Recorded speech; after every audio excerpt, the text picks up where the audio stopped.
We don't serve people like you. The words landed in the center of the restaurant like a glass shattering on polished marble. Conversation slowed. Forks paused halfway to plates. Heads turned. And for a brief second, the entire dining room seemed to hold its breath. Danielle Carter stood at the host stand of Sterling House Steakhouse in downtown Chicago at exactly 7:12 p.m. on a warm Friday evening. The restaurant glowed with soft amber lighting. Crystal glasses reflected golden streaks across dark wood tables.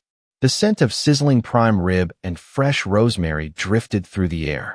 It was the kind of place where reservations disappeared weeks in advance and where guests often spent more on dinner than some families spent on groceries in a month. Danielle stood quietly with one hand resting on the handle of her small leather bag. She wore dark jeans, a simple navy sweater, and comfortable flats. No designer logos. No jewelry beyond a modest watch. No entourage. No visible signs of the fortune she had spent decades building. Across from her stood Rachel Moore, a young hostess whose smile had vanished the moment she looked Danielle up and down. "Ma'am," Rachel said louder this time, making sure nearby tables could hear. "I already told you. We don't serve people like you." A murmur rippled through the room. Danielle blinked once. Slowly, calmly. Then she glanced at the reservation confirmation displayed on her phone. The reservation was valid. The date was correct. The time was correct. The table was confirmed. "The reservation is under Danielle Carter," she said evenly. "I booked it 3 weeks ago." Rachel folded her arms. "That reservation belongs to a VIP guest." Danielle looked at her. "I am Danielle Carter." Rachel laughed softly. Not because something was funny. Because she thought she had already won. "Sure you are." A couple seated near the front window exchanged uneasy glances. A businessman at the bar lowered his drink and watched. The atmosphere inside Sterling House wasn't quiet anymore. It felt charged, like a storm gathering behind expensive walls. Danielle remained perfectly still. She had seen this look before. The look that made assumptions, before asking questions. The look that measured worth by appearance. 20 years earlier, she had seen it in a luxury boutique. 15 years earlier, she had seen it in a private club. And now here it was again. Different face. Same judgment.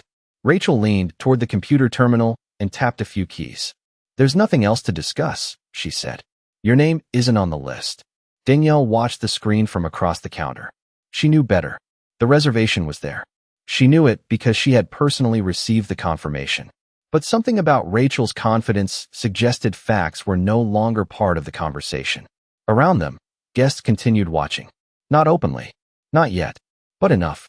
Enough to feel the discomfort spreading through the room. Danielle slipped her phone back into her bag. Her expression never changed. Her voice never rose. "Would you like me to show you the confirmation email?" Rachel shook her head immediately. "That won't be necessary." Then came the sentence that made several people stop eating altogether. Rachel looked directly at Danielle and said, "People walk in here every week pretending they belong. We know how this works." The words hung in the air. Heavy. Deliberate. Impossible to misunderstand. Danielle's gaze lifted slowly. Somewhere deep inside the restaurant, a manager's office door opened. Footsteps approached. And although no one in the dining room knew it yet, the worst mistake of several careers had just begun. The footsteps belonged to Melissa Grant. The general manager moved through the dining room with the confidence of someone who had never been challenged in her own restaurant. Guests instinctively made room for her as she approached the host's stand. Her tailored gray blazer looked flawless. Her smile did not. It was the kind of smile that appeared professional from a distance, but disappeared the moment it reached her eyes. Danielle Carter watched her approach without moving. Melissa stopped beside Rachel and folded her hands neatly in front of her. Rachel immediately straightened, relieved that authority had arrived. "Is there a problem here?" Melissa asked. Rachel did not hesitate. "This woman claims she has a reservation for the Carter VIP table." Melissa glanced at Danielle for less than 2 seconds before turning back to the computer screen. It was enough time to make a judgment. "I see," she said. The dining room remained unusually quiet. People pretended to return to their meals, but many were still listening. Danielle noticed it. Melissa noticed it too. "Good evening," Melissa said, finally addressing Danielle directly. "I understand there is some confusion." Danielle offered a polite nod. "There is no confusion. I have a reservation." Melissa tapped the terminal and tilted her head slightly. "For the Carter table?" That is correct. Melissa exhaled through her nose. That table is reserved for executive guests. Danielle held her gaze. I am aware. Those guests are personally approved. I am aware of that too. Something flickered across Melissa's face. Not doubt. Irritation. The conversation was not following the path she expected. Danielle stood calmly while the restaurant continued glowing around her. The soft music. The polished silverware. The expensive wine bottles displayed behind glass. She knew every detail of the place.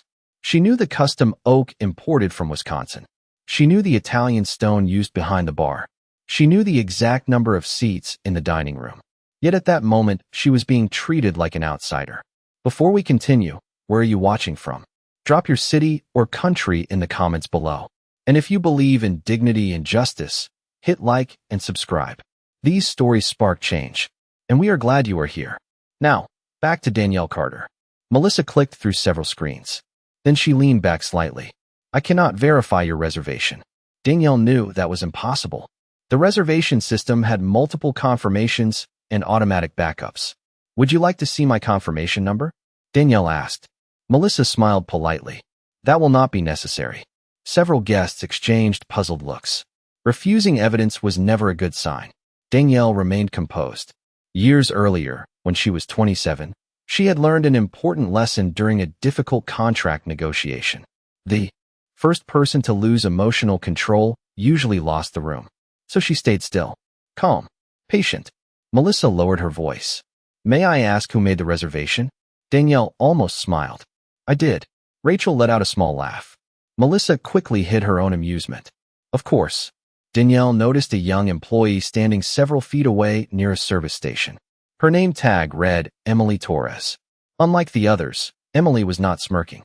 She looked uncomfortable, concerned, like someone who sensed something was wrong but was not yet sure how to say it. Melissa turned back toward Danielle. I think it would be best if we found a more appropriate restaurant for you this evening. The sentence was delivered smoothly, professionally, but its meaning landed harder than Rachel's original insult. Danielle felt the room tighten around her. The air seemed heavier now. More eyes were watching. More ears were listening. And somewhere deep inside Sterling House, the first crack in a carefully maintained image had begun to spread. Danielle Carter did not respond immediately. She simply studied Melissa Grant for a moment. The manager stood behind the host's stand with the confidence of someone who believed the room belonged to her. Around them, waiters moved more slowly than before. Conversations had become whispers. Even the piano music drifting through the speakers seemed distant now. Danielle could feel the attention gathering from every corner of the restaurant. It moved like a tide, quiet but impossible to ignore. Melissa noticed it too. That was why she smiled again. The smile was not meant for Danielle. It was meant for the audience. We want all our guests to feel comfortable, Melissa said. Sometimes certain environments are not the best fit. A few people near the bar exchanged looks. The sentence sounded polite. The meaning did not. Danielle remained perfectly calm. And what exactly makes me a poor fit? She asked.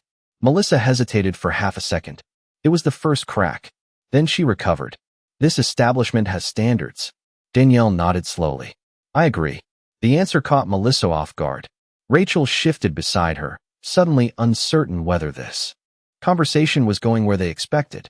Danielle looked around the dining room. Candlelight reflected across expensive wine glasses.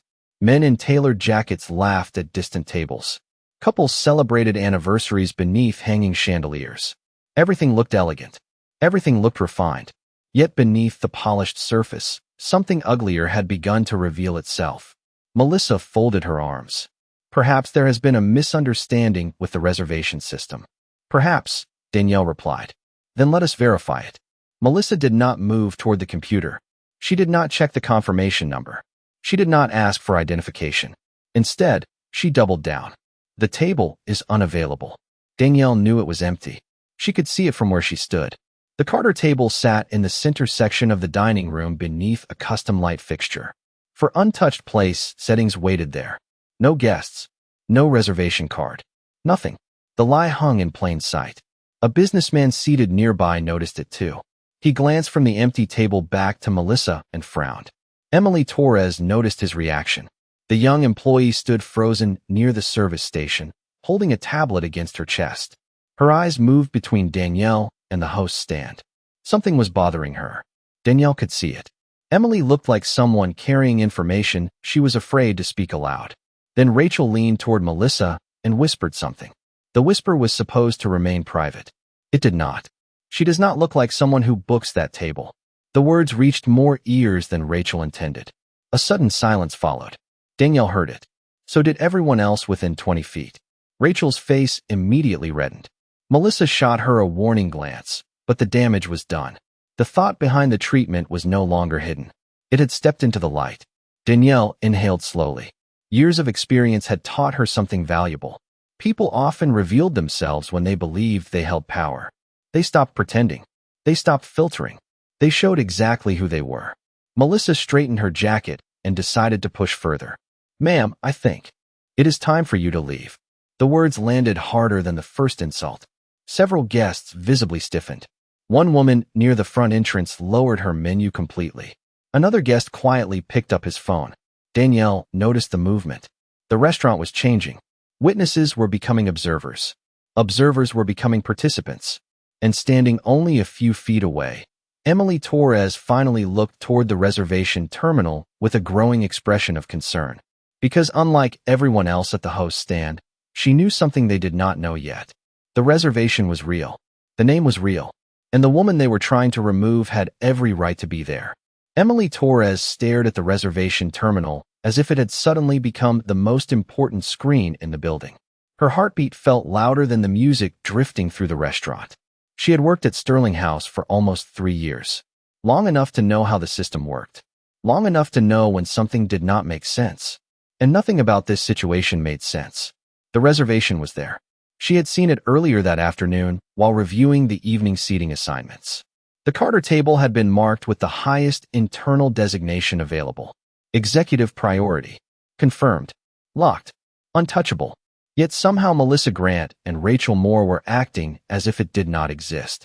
Across the room, Danielle Carter remained composed. She did not argue. She did not raise her voice. She simply stood near the host's stand while dozens of eyes followed every word being spoken. The contrast was becoming impossible to ignore. The more pressure Melissa applied, the calmer Danielle appeared. Emily glanced around the dining room. Guests were no longer pretending not to watch. Several had stopped eating entirely. A man near the bar quietly held his phone at chest level. A couple seated near the window whispered back and forth while looking toward the host's stand. The atmosphere felt different now. The restaurant was no longer serving dinner. It was witnessing something. Melissa stepped forward again. "I am asking you one final time to leave voluntarily." Danielle looked at her calmly. "And I am asking you one final time to verify the reservation." Melissa's expression hardened. "The matter has already been decided." Danielle tilted her head slightly, without checking the evidence. The question hung in the air. Melissa did not answer it, because she could not. Emily felt a knot tighten in her stomach. Every training session she had attended emphasized guest verification, documentation, and professionalism. Yet none of those procedures were being followed tonight. It was as if the rules had changed the moment Danielle walked through the door. Emily finally took a step forward. The movement was small, but Rachel noticed immediately. "Emily," Rachel said sharply. "Get back to your station." Emily hesitated. Her hands tightened around the tablet she carried. Then she looked toward the reservation terminal again. The truth was sitting right there on the screen. Bright. Verifiable. Impossible to miss. Melissa noticed where Emily was looking. Her eyes narrowed slightly. "Do not concern yourself with management decisions," she said. The warning was delivered softly, but everyone nearby heard it. Emily swallowed hard. She was not a manager. She was not an executive. She was one junior employee standing in a room filled with authority. But she also knew something everyone else did not. The reservation belonged to Danielle Carter. Not someone with a similar name. Not a business associate. Danielle Carter herself. The realization sat heavily in her chest. Meanwhile, Danielle remained motionless. She looked less like a guest being removed and more like someone observing a test unfold in real time. Melissa mistook the silence for weakness. Rachel mistook it for surrender. But Emily was beginning to suspect something entirely different. Then she looked back at the reservation details one more time and felt her eyes widen. There was an additional note attached to the booking. A note most employees never saw. A note that explained exactly why the reservation carried executive priority status. Emily's breath caught. Suddenly, she understood why the situation felt so wrong. And as she slowly lifted her eyes toward Danielle Carter, the first pieces of a much larger truth began falling into place. Emily Torres felt the blood drain from her face. The note attached to the reservation was not something ordinary employees ever encountered. Executive owner access. The words sat on the screen in unmistakable capital letters. She stared at them for a moment, wondering if she had somehow misread what was directly in front of her. But there it was. Clear. Verified. Impossible to explain away. Across the restaurant, Danielle Carter remained standing near the host's stand, calm and composed while the pressure around her continued to rise. Melissa Grant noticed Emily's reaction immediately. "Emily," she said firmly, "step away from that terminal." Emily looked up. The room suddenly felt smaller. The glow of the chandeliers seemed dimmer. Every conversation had nearly disappeared. Guests were no longer pretending to focus on their meals. They were watching, waiting, sensing that something significant was unfolding. Melissa took another step toward Danielle. "This discussion is over." Her voice carried across nearby tables. "You need to leave now." Danielle folded her hands in front of her. "On what grounds?" Melissa's jaw tightened. "You are disrupting operations." A businessman near the bar let out a quiet breath of disbelief. Everyone in the room had seen the same thing. Danielle had not raised her voice. She had not argued. She had simply asked to be seated at a reservation that already existed. Yet somehow she was being blamed for the disruption. The contradiction hung in the air like smoke. Then a middle-aged guest standing near the entrance lifted his phone. Not to cause trouble, not to interfere, simply to document what he was witnessing. Several others followed. Tiny screens appeared throughout the dining room. The restaurant had become a room full of witnesses. Danielle noticed them. She also noticed something else. Emily's expression. The young employee looked as though she was carrying a secret too large to keep hidden much longer. For a brief moment their eyes met. Danielle understood immediately. Emily had seen something important. The realization brought back a memory Danielle had not thought about in years. She was 23 years old again, standing outside an upscale restaurant in Atlanta after closing a major business deal. She remembered holding a reservation confirmation in her hand while being told there was no table available. She remembered watching other guests walk past without questions.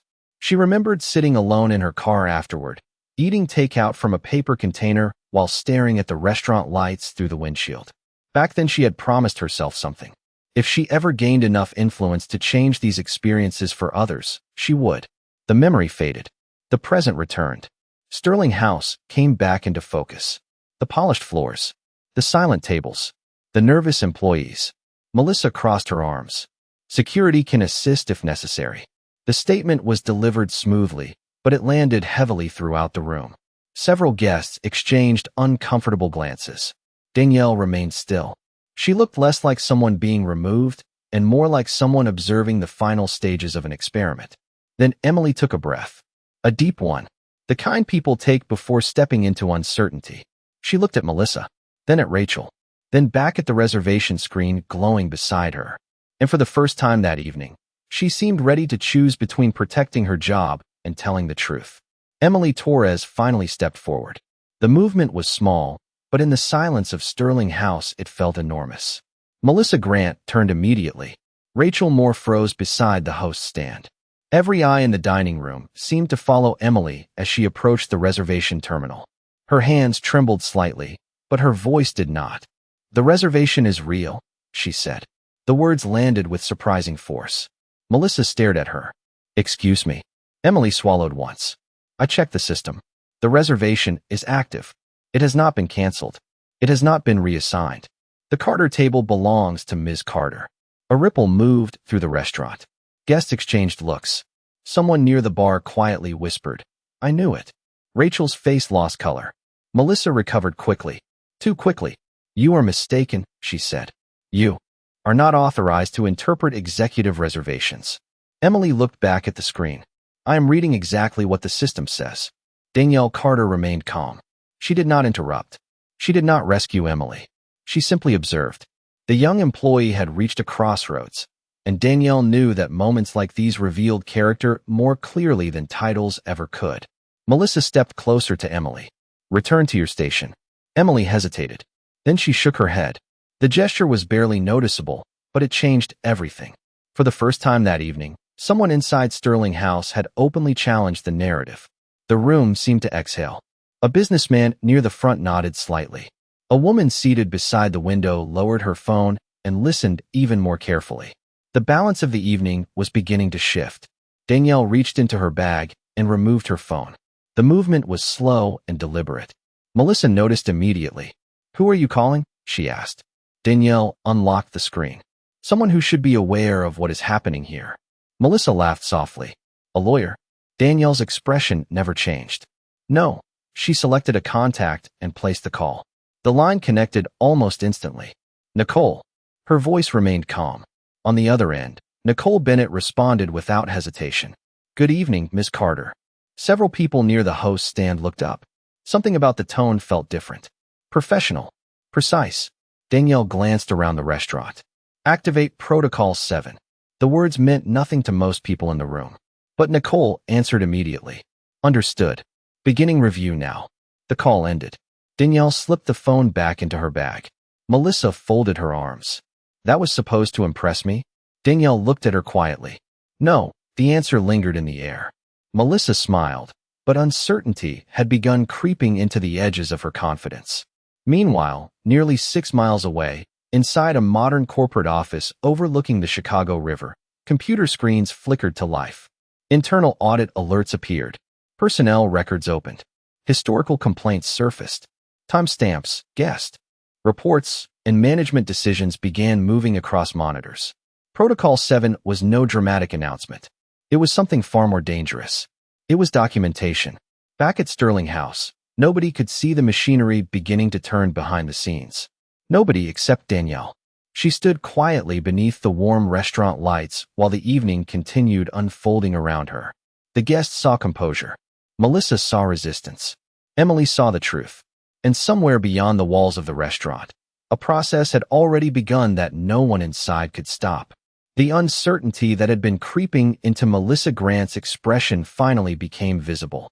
It was subtle at first, a tightening around the eyes, a slight hesitation before speaking. The confidence that had carried her through the evening no longer looked effortless. Danielle Carter noticed it immediately. So did Emily Torres. The restaurant remained suspended in a strange silence. Silverware rested untouched on tables. Servers lingered near doorways. Guests watched openly now, no longer pretending they were focused on dinner. They were waiting for something. They could feel it coming. Melissa glanced toward Rachel. Rachel offered no reassurance. The hostess looked shaken. The certainty she had displayed earlier had evaporated. Then Danielle's phone rang. The sound seemed louder than it should have been. Every nearby conversation stopped. Danielle looked at the screen and answered calmly. "Go ahead, Nicole." The response came through clearly enough for those closest to hear.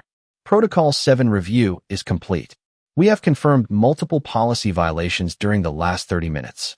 We also located previous guest complaints involving discriminatory treatment and improper reservation handling. Melissa's face changed immediately. "Who is that?" she demanded. Danielle ignored the question. Nicole continued. "Corporate leadership has been notified. Executive oversight is active." Danielle nodded once. "Thank you." She ended the call. The silence afterward felt enormous. Melissa attempted a laugh. It sounded forced. "You expect everyone to believe that?" Danielle looked at her for a long moment. Then she finally stepped forward. Not aggressively, not dramatically, simply with the calm confidence of someone who no longer needed to prove anything. "No," Danielle said quietly. "I expect them to believe what they have already witnessed." The words settled over the dining room. Melissa opened her mouth to respond, but Danielle continued. "You refused to verify a reservation." Melissa said nothing. "You ignored documentation." Still nothing. "You attempted to remove a guest without evidence." Several guests exchanged glances. Rachel looked down at the floor. Danielle's voice never rose. It did not need to. The problem was never the reservation. Melissa swallowed hard. Then what was the problem? Danielle's eyes remained fixed on hers. "The problem was that you decided who belonged here before you knew who I was." Nobody moved. Nobody spoke. Even the music seemed distant now. Danielle took another measured step forward. "You looked at me and made a decision. Melissa's composure began to crack. You are making this personal. Danielle shook her head. No, you did. Then she delivered the sentence that changed the entire room. You refused service to the woman who owns every table in this restaurant. The words landed like a thunderclap. For one full second, nobody reacted. The restaurant seemed frozen. Melissa stared at Danielle. Rachel blinked repeatedly, as if she had misheard. Several guests looked at one another in disbelief. Then Emily spoke. Her voice was quiet but unmistakable. It is true. Every head turned toward her. Emily swallowed and looked at the reservation screen. The executive note identifies her as Danielle Carter, founder and chief executive officer. A collective gasp moved through the dining room. The truth spread across the room faster than any announcement ever could. Faces changed. Expressions shifted. Realization arrived all at once. Melissa's confidence collapsed under the weight of it. Rachel looked as though the floor had disappeared beneath her. And standing calmly in the center of it all, Danielle Carter remained exactly who she had been from the moment she walked through the door. The only difference was that now everyone else finally understood. The silence that followed felt almost unreal. A few minutes earlier, Melissa Grant had controlled the room. Now she stood behind the host's stand looking as though the ground beneath her had shifted. Guests who had watched the confrontation from a distance were no longer whispering. They were openly staring. The truth had changed everything. Danielle Carter did not smile. She did not celebrate. She simply stood there with the same calm expression she had carried through the entire evening. That calmness somehow made the moment even more powerful. Melissa attempted to recover. There has been a misunderstanding, she said. The words sounded smaller than she intended. Danielle looked at her. A misunderstanding happens when facts are unknown. The room remained silent. You had the facts. Melissa lowered her eyes for the first time. Rachel Moore looked as if she wanted to disappear. Emily Torres stood near the terminal, still holding her tablet, still processing everything she had just witnessed. Then Danielle's phone rang again. She answered immediately. Danielle speaking. Nicole Bennett's voice came through with the same professional precision as before. Executive review has concluded. Human resources, corporate compliance, and operations have completed an emergency assessment. The findings have been approved. Danielle nodded once. Proceed. Several guests leaned forward. Melissa's face tightened. Nicole continued. Melissa Grant's management credentials have been suspended effective immediately. Rachel Moore's employment status has been terminated pending final review. Additional corrective actions have been authorized. The words echoed through the silence. Rachel's eyes widened. Melissa looked stunned. Danielle listened without emotion. Understood, she said. Thank you. She ended the call. A second later, something unexpected happened. Melissa's work phone vibrated. Then Rachel's. Both women instinctively looked down. Notification after notification appeared across their screens. Access suspended. Management authorization removed. Corporate review initiated. The reality became impossible to deny. Several guests exchanged shocked looks. Hey! Businessman near the bar slowly shook his head. A woman seated near the entrance whispered, It is actually happening. Across the dining room, servers stood frozen. The restaurant that had once felt so certain now felt completely different. The power structure had collapsed in real time. Danielle glanced toward Emily. Thank you for telling the truth. Emily looked surprised. I was nervous. Danielle nodded. Most people are when honesty costs something. Emily's eyes softened. Around them, guests began speaking quietly among themselves. Not with outrage anymore. With reflection. They had watched an entire evening unfold. They had watched assumptions replace facts. They had watched confidence become arrogance. And they had watched accountability arrive. Melissa finally looked up. The certainty that had defined her all evening was gone. Danielle met her gaze without anger. You were never evaluated by how you treated me after you knew who I was, Danielle said. You were evaluated by how you treated me when you thought I was nobody. The sentence settled over the restaurant like a final verdict. Nobody argued. Nobody could. Because everyone present knew it was true. The chandeliers still glowed above the dining room. The music still played softly in the background. Dinner service continued. Yet Sterling House felt like a different place now. The image it had protected so carefully had cracked open. And standing in the center of it all, Danielle Carter had not raised her voice, had not demanded respect, and had not forced the truth into the room. She had simply allowed people to reveal themselves. The consequences had followed on their own. For several moments, nobody moved. The tension that had dominated the evening was gone, replaced by something quieter and far more powerful. Reflection. Sterling House no longer felt like a restaurant caught in a confrontation. It felt like a room full of people reconsidering what they believed about appearances, assumptions, and worth. Danielle Carter looked around the dining room. She saw guests returning slowly to their conversations. She saw employees standing a little straighter. She saw Emily Torres still holding her tablet, processing everything that had happened. The young employee had not changed the outcome by herself, but she had changed something important. She had chosen truth when silence would have been easier. Danielle walked toward the center of the dining room. No one stopped her. No one questioned her. The Carter table remained exactly where it had been all evening, untouched beneath the warm glow of the chandelier. The table had been waiting for her from the beginning. In many ways, so had the lesson. Several employees gathered nearby. Some looked nervous. Others looked embarrassed. Danielle understood both reactions. She had spent decades building companies, and one thing had always remained true. Culture was never defined by mission statements hanging on walls. Culture was revealed in ordinary moments when nobody thought they were being evaluated. She turned toward the staff. Her voice remained calm and measured. Tonight was never about a reservation. The room listened. It was never about a table. A server near the back lowered his eyes. Danielle continued. A reservation can be fixed. A seating mistake can be corrected. What matters is how people are treated before the facts arrive. Nobody interrupted. Every guest who walks through these doors deserves dignity. Not because of their title. Not because of their income. Not because of the car they drive or the clothes they wear. They deserve dignity because they are human beings. The words settled gently across the room. Several guests nodded. Emily felt a lump rise in her throat. Danielle looked toward her and offered a small smile. Then she glanced around the restaurant one final time. The polished wood, the soft lighting, the carefully designed space she had helped create. She loved the restaurant. That was exactly why accountability mattered. Places did not become excellent because they were beautiful. They became excellent because people felt welcome inside them. Her phone vibrated softly. A message from Nicole Bennett appeared on the screen. Corrective actions complete. Additional staff training authorized. Danielle read it and slipped the phone away. The future of Sterling House had already begun, moving in a different direction. One built on standards that went beyond service. A businessman near the bar slowly started clapping. Another guest joined him. Then another. The applause spread naturally through the dining room. Not because a powerful executive had arrived. Not because someone had lost a position. But because a principal had survived a test. Danielle acknowledged the room with a grateful nod and finally took her seat at the table that had been reserved for her all along. The evening continued. Dinner service resumed. Conversations returned.